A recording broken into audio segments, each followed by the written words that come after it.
Where do you want to start? Which situation piques your interest the most, Mike?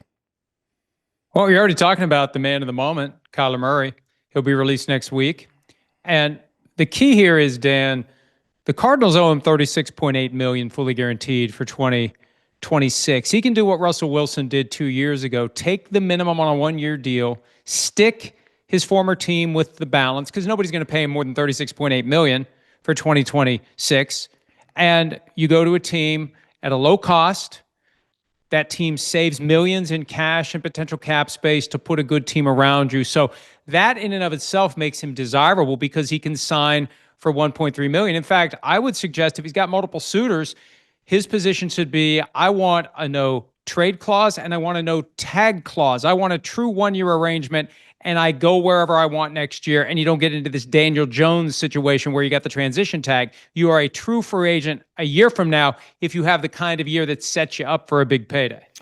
Okay, if I look at his first 3 years in Arizona, those are respectable numbers.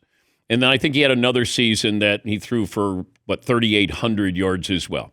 So there's, 4 years out of 6 years with Kyler Murray? I mean, that's a good sample size.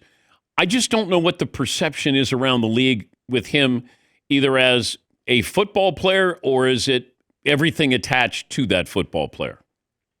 Well, Dan, I think the relationship with Arizona went off the rails after his third season, and it was time for him to get a new contract.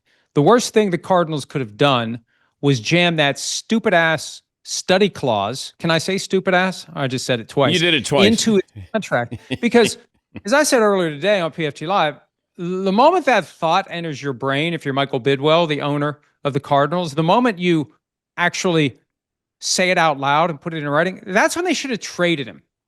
If you have those kinds of misgivings about a guy that you've had 3 years with, and if you think he doesn't work hard enough to the point where you're willing to put it in writing that he's got an obligation to put in 20 hours a week of study, that's when you sell high. That's when you trade him to another team. Look where they are 4 years later. What have they done in the 4 years since then? Nothing.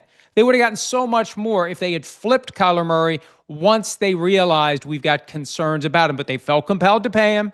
They felt compelled to justify using the first overall pick on him. And here's where they are. Not just letting him walk away for nothing, letting him walk away and owing him net $35.5 million if he does a one-year deal for the veteran minimum. I would still take a chance on him. If I'm Minnesota, Atlanta, put him indoors, and I would take a chance on him, Mike. Dan, last year, as we were getting close to the trade deadline, I was casting a wide net to see which players who we might not be thinking of could be available in trade. And at the time, it was obvious something odd was going on between the Cardinals and Kyler Murray. He hadn't played in several weeks, and I poked around whether or not he could be traded. Now, there were too many moving parts. The contract would have to be addressed. Too much needed to be done in a short time frame for a trade to happen. But I was told at the time there were two teams he wanted to play for. The Raiders, because they had Chip Kelly. Well, that ship has sailed. And the Vikings, because of Kevin O'Connell.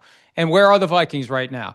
They've got J.J. McCarthy. They're clearly looking for anyone and everyone that potentially could come in and bolster that depth chart a year after they made the bad decision of not having an established veteran on the roster. Here's Kyler Murray for $1.3 million. How could they say no to that? Unless Kevin O'Connell is in the camp, and there's a camp out there of coaches who just don't want a guy who's south of 6'2", no matter who it is. I don't want a short quarterback. There's going to be coaches like that. But you mentioned the Falcons. Kevin Stefanski's already had short quarterback in Cleveland and Dylan Gabriel. I think the wild card in Atlanta is whether or not 6'5" Matt Ryan, the president of football operations, says, no. We can't have a guy who's under 6 feet tall playing quarterback. And Stefanski had Baker Mayfield as well in Cleveland. Right.